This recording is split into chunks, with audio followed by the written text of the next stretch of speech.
Good morning, everyone. Happy Monday. Hope you guys had a great weekend and enjoyed the last big fight card of the year.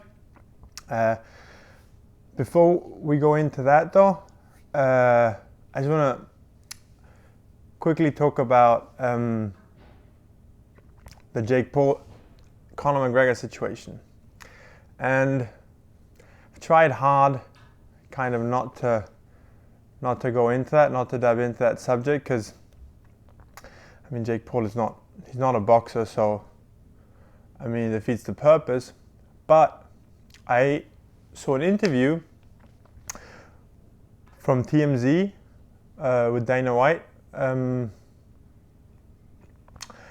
I also saw that Jake Paul had offered Conor McGregor 50 million, and I couldn't believe it.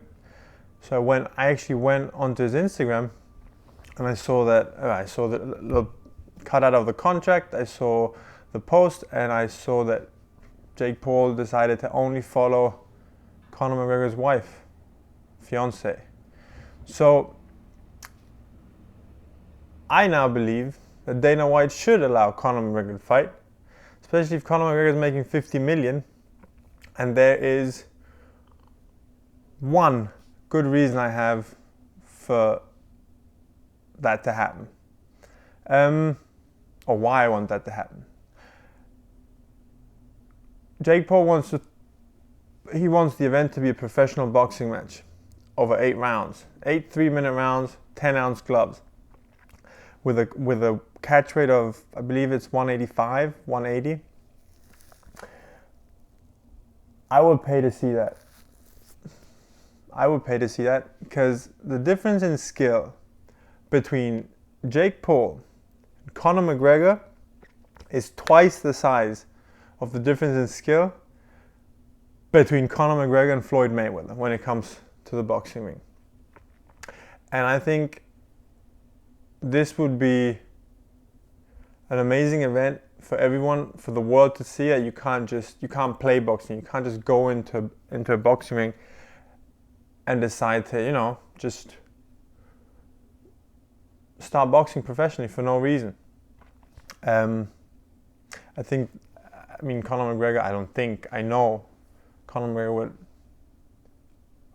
absolutely destroy Jake Paul in a boxing ring, and I'm down for that. I would love to see that. But anyway, that was that. Moving on. The fights. We had some interesting fights, a lot of fights. Mixed emotions, to be honest. I felt really good after Friday, after seeing Gongora upset Akhmedov like that. I thought it might be. Canelo-Smith might pull it off. But before I get to that and those cards, I want to start with the Showtime card. I originally only really cared about the Girona Ennis fight, but then I found out that this kid Brandon Lee was on the card, and I had never really seen him fight. I had only seen highlight clips of his and sparring videos, and you can never really tell, especially when you have these real super talents. They are sparring. They're not really posting sparring videos because they're sparring top guys. But whenever you see sparring videos on Instagram and you see kids doing these crazy things in the ring, the opposition is normally pretty suspect. They're probably sparring the same guys Jake Paul is sparring. So I made a point to tune in 6:45, watch Brandon Lee go to work. His opponent, I believe, was 14-2, which sounds like a good record. Let me just quickly check that.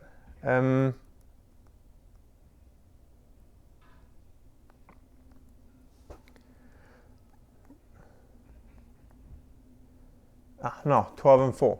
He was 12-4. But I mean, it's like Teddy Atlas says, right? There's 12-4 who's fought, 12 cab drivers and 4 decent prospects, or there is a 12-4 who's fought, serious competition and who's fought these who's been fighting up and coming prospects, who is a 12-4 who could easily be a guy who's 5-6-0, right? So I wanted to see what the hype was about, because I had already seen him on Showtime a few times, or that he was fighting on Showtime, and I was pretty impressed. I was very impressed with the way he lets his hands go. He puts his punches together really nicely. He throws in combinations. He throws hard shots. I didn't like how much he gets hit with right hands. I think that at this stage, at 20-0, you shouldn't be getting hit by those kind of right hands, because Linger was throwing them from around back here, not here. So you should be able to see it coming when it comes from 3 feet behind your opponent, right? But I think that's just, he over-eager to impress and to put on a show. But it's dangerous. You might get knocked out, especially by those haymakers. I also believe he shouldn't be fighting that kind of opposition at 20-0, especially when there's such a big gap. I mean, although, like I said earlier, he gets hit with right hands, I think he should be pushed a little bit more, because there was a massive gap in talent between the two. This is the type of guy that I would expect, if they would have put this guy in front of Brandon Lee when he was maybe 12, 13-0, it would have been a good learning fight. But at this point, I don't know. I don't see the point, especially for someone who has already fought in the bubble a couple of times, who's fought twice on Showtime this year. He's in a groove. He doesn't need a tune-up fight. He needs to be matched a little bit harder, right? But interested to see what happens next. He's a good build. You can see that he can go up. He's also the kind of guy that if he's actually good, he can also go up in weight, 1 or 2 weight classes further down the line. So it's good. I genuinely thought that he's a good prospect. And then we had the Boots fight, which was the disappointment of the weekend for me. First round cut on the head, clash of heads. It's annoying. Especially the way Ennis came out. He came out blazing fast. I mean, he came out throwing hard, vicious combinations. I mean, he came out. You could see the frustration in him for not getting bigger fights. You can see that. I mean, he was spiteful in there, and that's. I mean, it's disappointing that we couldn't see the performance unfold. I don't think Van Heerden would have lasted 5-6 rounds under that kind of pressure. I know how they were saying that he expected to take punishment early. I honestly don't think he expected that kind of pressure. I mean, in the replays, leading up to the headbutt, you can really see the distress in his face. I mean, he started lightning fast. I'm excited. I mean, I'm excited to see Ennis. Next year, I would love to see him in there with. I would like to see him in there with someone like the Mean Machine, who just fought Crawford last year. Went 9 rounds with Crawford and hurt him. I believe that's a good fight. I would love to see him in there with someone like, or maybe Jeff Horn or Jesse Vargas. I think those are fights that wouldn't be too hard to make. And or maybe Virgil Ortiz, but I don't think Oscar De La Hoya would let Virgil Ortiz in there with Ennis yet. I think that's down the line. But I would like to see him against one of those, and then just then go for a title. I mean, You have Spence-Crawford. I think Spence-Crawford and Pacquiao have titles right now. I think it's hard. Maybe you throw, after you throw him in with one of these guys that I just mentioned, you let him fight a Danny Garcia or even a Sean Porter. I think he's ready for a Sean Porter, Danny Garcia, or Keith Thurman, and then you go and let him in with Pacquiao or Spence or Crawford. I think that would be a solid 18 months for Ennis.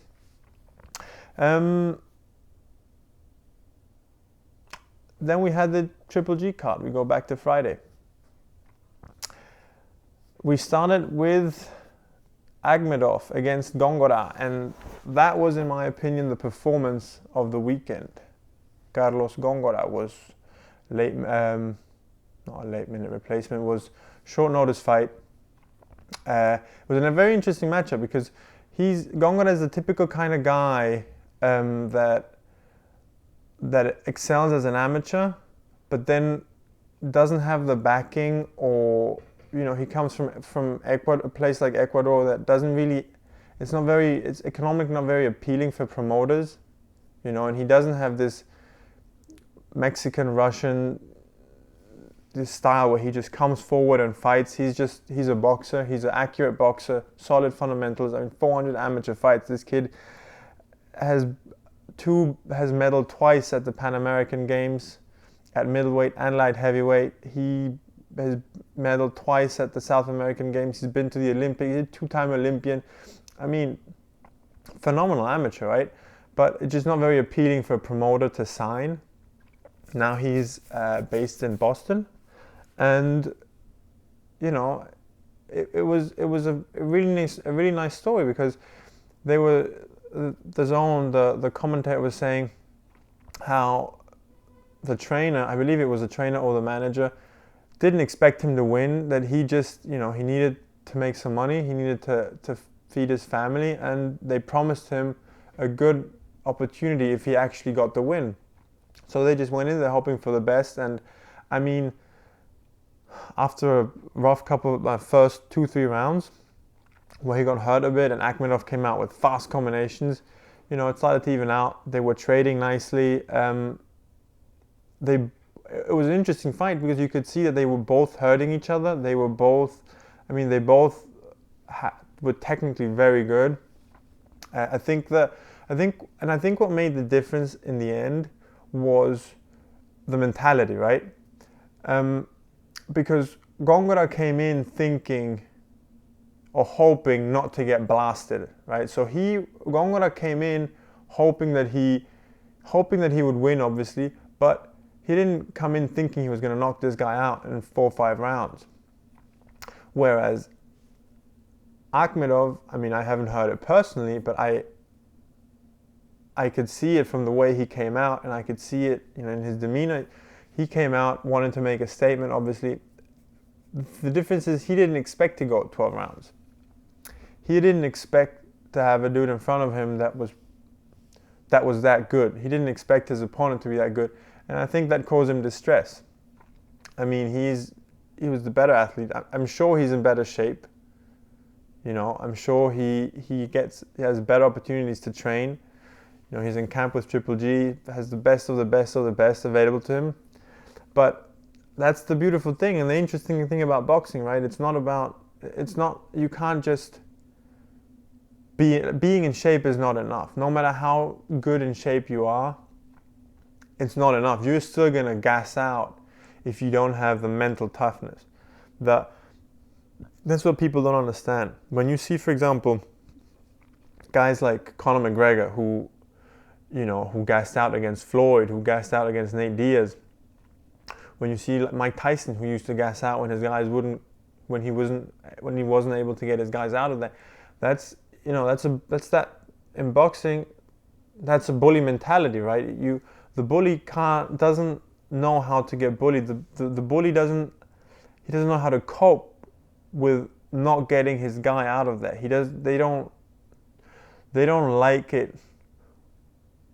They can't take it the way they dish it out. Not chin-wise, not physically, just mentally, they can't deal with it, right?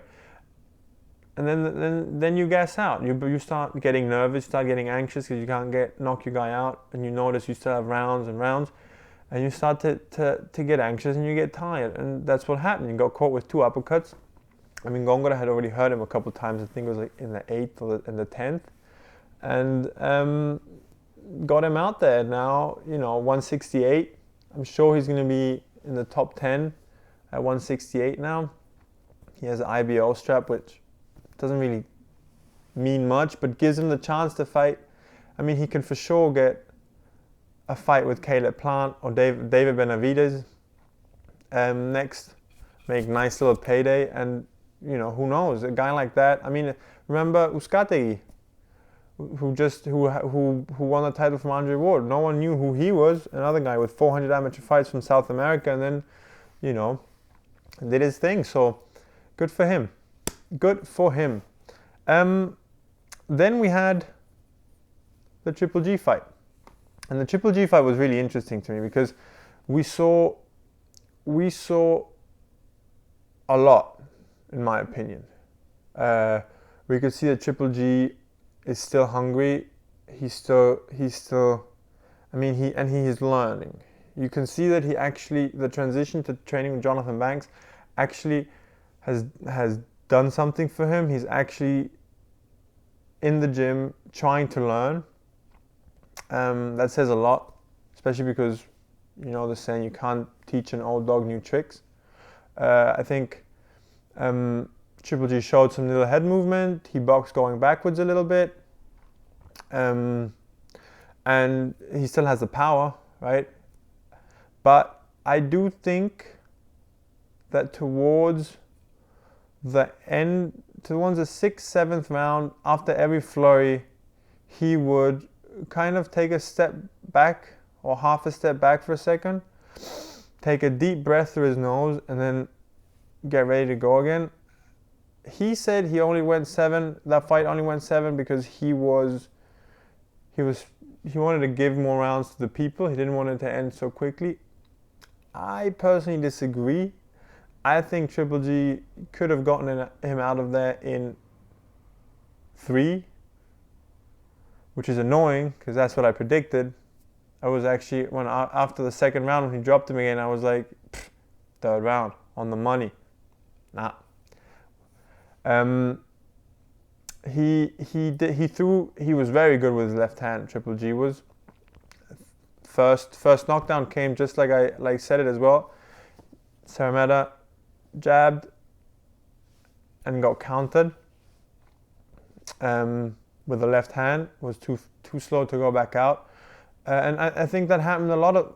That also happened. I believe it was the 3rd knockdown where, the one where Szeremeta threw a combination, and he just fell in because he was very front foot heavy when he actually committed. So he fell in, and then but forgot to put his hand up, got clocked over the head with the left hook, back down. So, I think that was, I expected that fight to go like that, and because we did see Szeremeta try some things. He was moving. He was, he came out more aggressive than I thought he would, and tough guy. I also saw that the ring has him number 6 in the middleweight division. I saw this before the fight. I was pretty surprised that he was that far up. But he can for sure. I don't think he can compete at that top tier, but I think he can compete one level below that for sure. He's going to be a great guy for up and coming talent to fight. Those are going to be competitive fights, and then we move to. Sorry, before we keep moving, I would like to see Triple G. I don't want to see Triple G in there with Charlo. I saw a lot of memes, or a lot of Instagram posts saying that's the fight that has to happen. I think those are Charlo fans. I I don't think Triple G is at that level anymore. I think Triple G is very good at making you feel out of your depth. Triple G is just a natural predator. He can sense the weakness and he will go, and I think he can, anytime he fights a guy who's intimidated by him, he's going to knock him out. But I think that he's not there anymore physically to the point where he can fight these elite guys. And I think that Charlo, after the Devyachenko win, has consolidated himself as an elite middleweight. Big, fast, strong. Doesn't throw many punches, but I mean, 6'1", that's 2-3 inches of height and reach, and a solid, stiff jab and good, fast footwork. I just don't see Triple G. I actually see Charlo hurting Triple G. If they were to fight, I see Charlo really inflicting damage on Triple G. I don't know if he knocks him out because Triple G's got a crazy chin. But I could see something like when Ward knocked Kovalev out. Very, very methodical, competitive in the beginning, but just you can see that Charlo is just a fresher, faster guy and would eventually end up, just imposing that strength and that youth, But, Triple G did fight at a pretty high pace, throwing 554 punches in 7 rounds. That's pretty good. That's almost 80 punches a round. That's very, and landing 56% of his power shots. So which is pretty impressive. I would like to see him in there with maybe Ryota Murata, Chris Eubank Jr. That's a fight I would love to see. Chris Eubank against Triple G. And Jaime Munguia, I think that would be super entertaining, especially those last two. I think Eubank and Munguia would be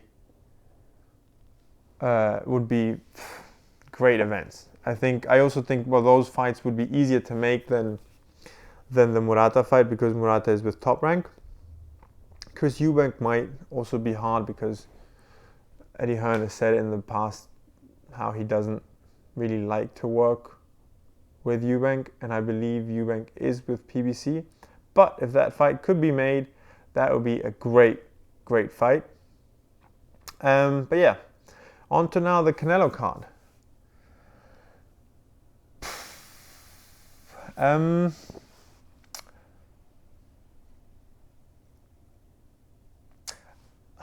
The card itself was kind of in terms of the fights. I think Raymond Ford was very good, very, very good prospect.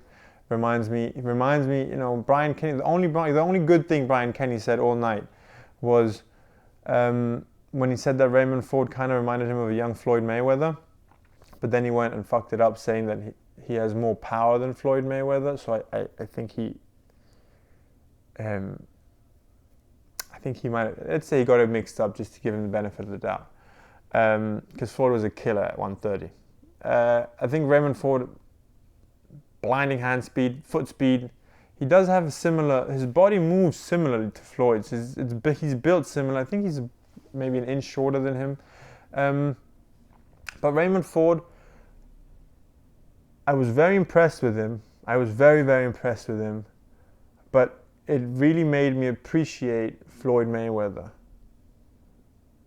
Not that I didn't before, but the reason why is when athletes, especially young athletes, have the kind of talent that Ford has, that Mayweather had, they tend to, and it's normal because you're that good, you can get away with it.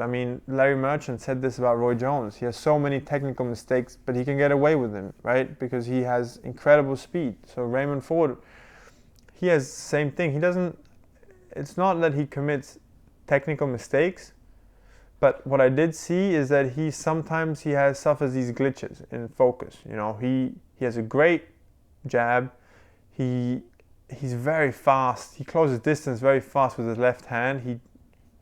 The same way Mayweather did with his lead right hand back in the day. He jumps in with that lead left and doesn't have much power on it because he's jumping as he's throwing, right? His feet are in the air, so he has no real leverage. But it's still very fast and very it's very discouraging as an opponent when someone can do that to you, right? And then that lead that opens up his right hook, which he ended up getting the stoppage with. But yeah, he suffers these glitches where he just gets hit with things, right? And I've always said that's why I think Floyd was so different and so special, is because he is the only person I've seen in my lifetime stay 100% focused for 3 minutes of every round. There are no glitches. There are no, he runs around talking money, talking how good he is and how he isn't the best ever, and people hate him for that, right? But they hate him because he seems arrogant, but he's humble where it counts, right? He's humble where it counts, which is in the gym and in the ring. And by humble, I'm not saying that he isn't confident or that he doesn't talk shit. I mean that he outworks everyone else, and in the ring, he gives you the respect as an opponent by staying laser focused all the time. That, in my opinion, is being humble, because you're not leading up to fight, you're working as hard as you can to get your guy out at fight night, and at fight night, you are sharp 100% of the time, right? And that's something that most people aren't able to do, and most talented guys, and really talented guys, sometimes don't do because they don't have the need to, so they just shut off for a second. And you could see he was getting hit with left hands because left hand is down here, but his shoulder isn't up here, right? Floyd was standing here or here, right? When the right hand comes, he'll block it. This kid was just standing here, and he got hit multiple times with that left hand from a guy who's slower than him. Wasn't really feinting much. It wasn't a sneaky left hand. It was just he forgot to defend. He forgot to do this, or forgot to do this, or maybe he just didn't realize that his hand was down. But whatever it was, phenomenal prospect. By far the best of all of all the prospects on that card. He was by far the best one. And then we had the Canelo-Smith fight. I actually filmed this yesterday, and I didn't like it, so I deleted it, and I'm really happy I did, because I actually yesterday on Sunday I went and I was looking. I want to do some research after I deleted the previous recording, because I wanted to see what people had to say about not Canelo but Smith. I wanted to see what his team had to say, what he had to say, what Teddy Atlas had to say, and what Andre Ward had to say. Those are my go-to for breakdowns and recaps. I think they do a great job at it. For me, those are the best, right?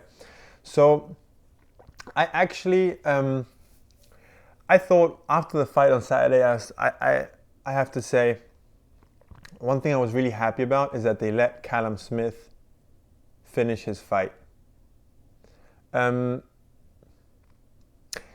Because although he was getting beaten up, which he was, he was never really hurt. A couple body shots where I saw it really, they stung him. but he was never really hurt, and his movement was crisp until the very end. He never actually, he wasn't throwing. Whenever he threw, even in the 12th round, when he threw, they were crisp shots. They were hard. They were still hard shots that, if they would have landed, you never know what might happen, right? So I was happy. And the reason why I say this is because Brian Kenny was saying he thought that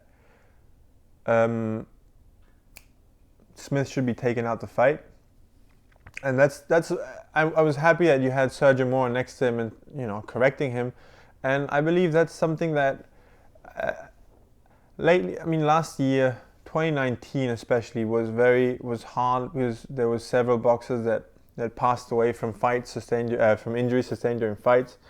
So I understand how referees are more cautious, and everyone is more cautious trying to protect the fighters, which is a great thing, obviously. But it's a fine line, right? We saw it on Saturday earlier with Brandon Lee, and a terrible stoppage where the referee just, stopped the fight because one guy was way better than the other. But he didn't stop the fight because the Linger was getting beaten up so badly. He just stopped the fight because he believed Linger couldn't win, But he was still throwing shots, he was still landing shots. And not just that, but in Linger's case, this is a kid who probably does boxing as a side job, and getting stopped like that gets him a longer suspension, which means that he misses out on money. He could be fighting in 2 months, but now he won't be fighting until maybe April, May, right? And if he makes 4,000 or 5,000 every time he fights, 8,000, then it's not really fair either, right? So back to Smith. Smith absolutely deserved to finish that fight on his feet. He wasn't really hurt. He wasn't really, he wasn't falling into the ropes at all times. He was standing up. He was always in it mentally. So yeah, I was happy about that. But I was the next day when I went and I did my research, I was disappointed because I heard Smith's team talk about the game plan. I heard Callum Smith, Joe Gallagher, and Paul Smith talk about it. And even in that post-fight interview where Callum said, yeah, he's a better man and whatnot, I honestly thought he had a shot. And I actually, funny story, one of my wife's brother-in-laws texted me and he's like, dude, Smith on decision is plus 1,200. Is he like that far behind in skill? And I told him, like, there's no way.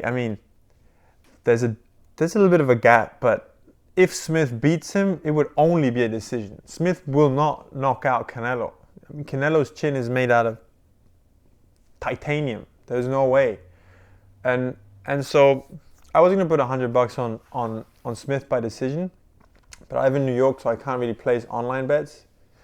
He was gonna place the bet for me through my wife's brother-in-law, basically, but he never replied, which is good because when I heard Smith's game plan the next day, if I would have known this before the fight, I would have put all my money on Canelo, everything I own.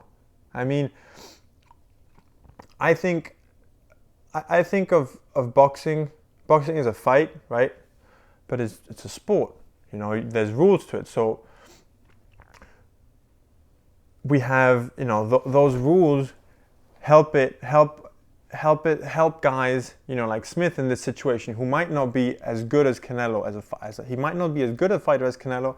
He might not be, might not have the experience that Canelo has, but he did have the assets to beat him. He had the feet, he had the range, he had the jab, he had the left hook. He had what it takes to beat Canelo Alvarez over 12 rounds. And seeing the way he looked after that 12th round, other than his arm that was fucking horrible, I knew that the fight could have gone different. I knew that the fight could have gone differently, and so the game plan, what I would have done, right? Stick and move. Simple as that. Stick and move when a right hand comes, which will eventually, because Canelo does feel the need to get you out of there. Canelo does turn up the heat in the end. Joe Gallagher was right when he said that in his interview. He said, according to Joe Gallagher, the game plan was to come out cautious, use the jab, mix it up when they had to, and stay sharp for the last rounds, because they knew that Canelo liked to turn up in the last round, right? So what you're saying is that you wanted your fighter who is 7 inches taller, who has a reach of 200 yards. That jab is like 4 feet long, right? In a big ring, you have the ability, you want your guy to just be cautious, because you know that Canelo might start fast, which also is kind of not true. Canelo isn't a fast starter. Canelo starts off pretty, it takes him a second to get into a rhythm, but you want him to be cautious, but you want him to mix it up when he has to, instead of having him hold, having him move, and having him jab, right? So the game plan to me didn't really make sense. And then what really disappointed me was that Callum-Smith didn't adjust. He didn't say, he didn't go in there and think for himself, you know what, this isn't working, I have to do something differently. I have to, start. He's cutting range too fast, so I might as well I'm going to get on my bike a bit and jab and move. I think he did a phenomenal job in preserving energy, and I actually thought after the first round, I'm like, okay, maybe he just wants to stand there, land something hard, get Canelo's respect, and then start moving around so that Canelo wouldn't come in, because he knew that there was power, but he could control range easier with this movement and with his jab. But it wasn't. He just stood there all night. Didn't do much. Canelo, I guess they thought that he was targeting the liver, that he was going to target the liver, because that's what everyone else said. I think that's what they thought he was going to do. He was going to try to get him out there with a left hook to the body. And Reynoso was, genius, coming up with the game plan to fuck his arm up. Took away his best shot, right?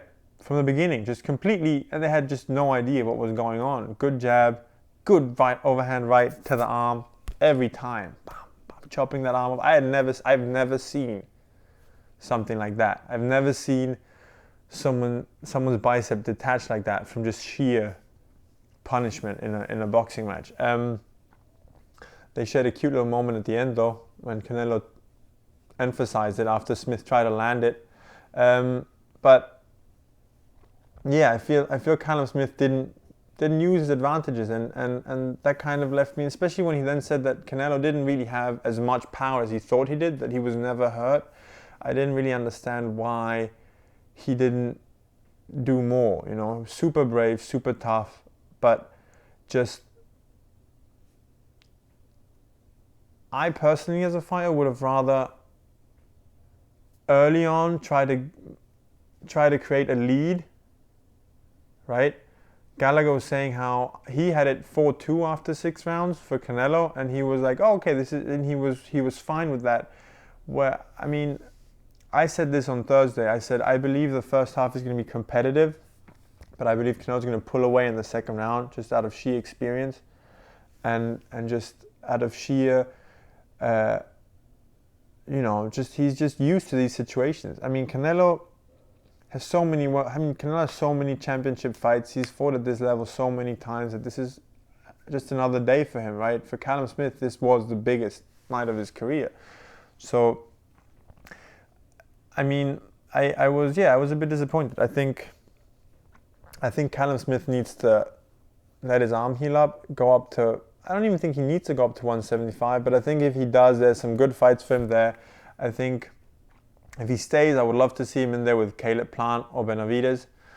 If he does move up to 175, I would like to see him in there with Joe Smith or Jesse Hart. I think a big problem fighters have nowadays is that they lose a fight and then they go back to a tune-up, and it takes them like 4 or 5 fights to get back into the mix, right? And they just don't have experience fighting high level guys all the time. I mean, I was thinking about this because during the fight, right, they were interviewing Teofimo Lopez and Errol Spence, and they both had that. They both said things that annoyed me, that pissed me off, and that I think are wrong with boxing right now. Right? Teofimo won. He won the belts against Lomachenko, and now all of a sudden he's talking about being king, right? Errol Spence, same thing. He had 5, 6. I mean, he fought 3 good guys, and now he's king. But they haven't fought the other guys that are there, and so you're fighting these lower level of opposition where you don't learn anything. I think that needs to change. I think Callum Smith doesn't need a tune-up fight. I think by the end of that fight, he had already seen. You could see him loosening up at the end of the fight. He was dropping his hand, bouncing a little bit more, moving his head a little bit more. He was getting the groove, so you could see that he didn't figure Canelo out, but he was used to that. He got used to it by the end of it. When he got to the 10th, 11th round, he's like, okay, 2 more rounds to go, and do this. And you could see him loosening up. You could see him, you can see him adapting to that elite level, right? So I think he rests and fights another elite guy immediately. I mean, Canelo, when he lost to Floyd, right? He came back, he immediately started fighting elite competition again, and then went up in weight. I mean, so why couldn't Callum Smith do the same? Why can't fighters in general do the same, right? I would like to see Callum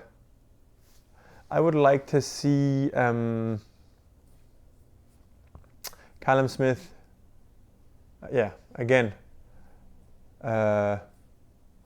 Joe Smith, Jesse Hart, maybe Lenin Castillo or Marcus Brown. Those would also be, great. Marcus Brown is a great fighter, and I think that would be a phenomenal fight with Callum Smith. On Canelo's side, he says he wants to unify 168. I don't think there should be another Triple G fight. I think I would like to see Caleb Plant next, give Billy Joe and Andre a chance to sort their issues out. I think both of them need that fight. I think both Andre and Billy Joe Saunders need to fight each other before they fight, before either one of them fights Canelo. And the reason for that being is, I think if they go straight into a Canelo fight, neither one of them has many rounds at that elite experience, right? Many rounds of experience at that elite level, like Canelo. I mean, Canelo has, at this point of his career, right, has had 18 world title fights against 18 different current or past world champions. I mean, he's 30 years old. This dude he's built from a different cloth, and that's why they can't beat him, is because, he was 35-0-1 when he got his first world title shot, right? In 14 months, in his first 14 months as a champion, he defended his belt 4 times, including an older Shane Mosley. And yes, he was an older Shane Mosley. But I guarantee you that an old Shane Mosley gives you more resistance and forces you to learn more than Mike Lee or Vincent Feigenbutz do, So that's that's I think what Billy Joe and Andre need to do. They need to fight each other. That gets them sharp, and then go into a mega fight with Canelo Alvarez at 168, and then see what happens. I mean, I think 168 is shaping up really nicely, and I'm excited for 2021. But yeah, that's what I thought about the fights. I wanted to talk a little bit before I leave, before we wrap things up. I want to talk a little bit about Crawford Spence and Lomachenko, because they were both interviewed, and Spence and Lopez were, right? Talk about Lopez first. I saw a lot of pictures and on YouTube I saw a lot of headlines saying Lomachenko is now saying that Bob Arum bribed the judges and that he was robbed of a fair chance, whatnot. And this is what, in my opinion, is wrong with boxing channels, with most boxing channels on YouTube, is this whole bait and switch and clickbait and creating headlines and biased reports. That it's just, I went yesterday, I saw the interview while I was actually looking for Callum Smith stuff, and first of all, he didn't say that. He just said someone bribed the judges. I don't know who bribed the judges, but his reasoning for it was he watched the fight 5 times and he scored it a draw, right? Which is the same thing Andre Ward scored it. I scored it 115, 114 for Lopez because I scored the second round a draw, which Lomachenko scored for himself. Andre Ward scored for Lomachenko, and Andre Ward scored, I think, the 6th round a draw. And we go back to that whole, the whole mentality thing, right? If you look at what Jaron Ennis said, right, he wants to be a 5-6 weight world champion. If you look at what Terence Crawford has done, right, coming 135, 140, 147, just constantly looking for bigger and bigger challenges. That's what makes these guys great. That's what made Floyd Mayweather great. There was no, I'm the king. No. Floyd Mayweather was the king after he beat De La Hoya. When he was the cash cow, that's when he was the king. The only guy in boxing right now, or the only 2 guys in boxing that can say that right now are Canelo Alvarez and Anthony Joshua. No one else has a fixed place at the top of their respective divisions. I think, Lopez has the belts, but it wasn't, he didn't beat Lomachenko up. He didn't just obliterate Lomachenko, take the titles, and now it's it. He had 6 good rounds, and then Lomachenko had 6 good rounds. I personally feel Lomachenko did more damage to Lopez than Lopez did to Lomachenko. I mean, if you look at both guys' faces after the fight, you see Lomachenko looked much cleaner than Lopez did, right? And not to take credit away from Lopez, because Lopez is a monster for taking that fight at 23. But he needs to fight with that chip on his shoulder, that constant need to prove something, that constant need to go to be, look for more challenges. He's not standing there and say, you have to prove that you can get in the ring with me. No, you have to want to beat everyone. You have to want to beat Devin Haney. You have to want to beat Lomachenko decisively, right? Those things, if you don't have that, then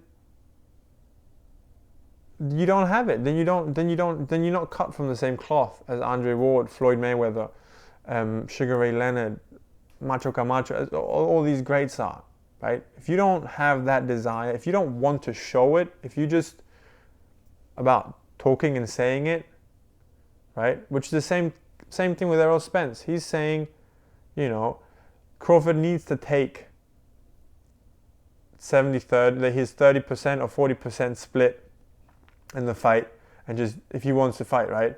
And I ask, what makes you think that? What gives Errol Spence leverage? The only thing that gives Errol Spence leverage in their negotiation is that half of the people in boxing think that he beats Terence Crawford, and the fact that he is the bigger welterweight, right?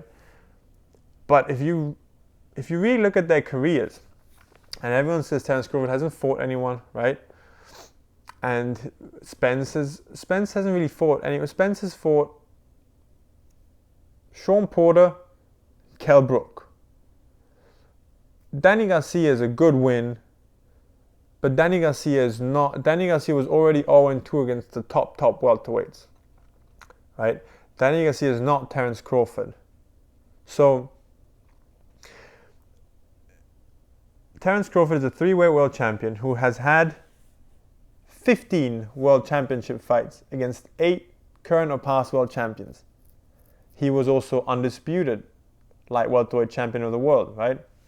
On the other side, you have Errol Spence, who has fought 6 world title fights against 6 current or past world champions, right? So the fact that the world champions that Crawford fought aren't as famous as the world champions that Spence fought, that doesn't mean that they are better. Danny Garcia Danny Garcia is not a better fighter than Indongo was when Crawford beat him. Indongo was done after Crawford, but when Crawford beat him, Indongo had gone and beaten he had gotten 2 world titles in his opponent's backyards, right? Victor Postol had knocked out and completely dominated Lucas Matisse, who Danny Garcia had problems with before, right? So these are all guys that Terence Crawford beat easily. Terence Crawford has yet to really be tested in his career. So it's not that Spence has fought better opposition, he's fought more famous opposition. But that's because no one cared about 135 at that time where Crawford was there. You know, everyone always cares about 140, 147, right? But if you actually make a comparison of their careers, and you had to ask me between Spence and Crawford right now, who would go into the Hall of Fame if they both retired right now, my money would be on Crawford. So what gives Spence that? And I'm not saying that Spence is scared of Crawford. I'm not. I also don't believe Lopez is scared of a rematch with Lomachenko. I don't think the fighters are scared. That's what I think, is that it's more important to be considered. It's more important to them to be considered the top dog than it is to actually fight these guys. They don't want to fight if they aren't recognized as the A side. And to me, that is just, that deprives the fans of what they want, right? We want to see these great fights happen, but they can't, because these guys they care more about having their name on the banner first and coming out second than they actually care about proving that they deserve these things, right? But yeah, that was it. Those are my thoughts about the weekend. I hope you guys have a happy Christmas. That you enjoy it as much as you can. I know that most people won't be celebrating it with their entire families, but hopefully next year is going to be better.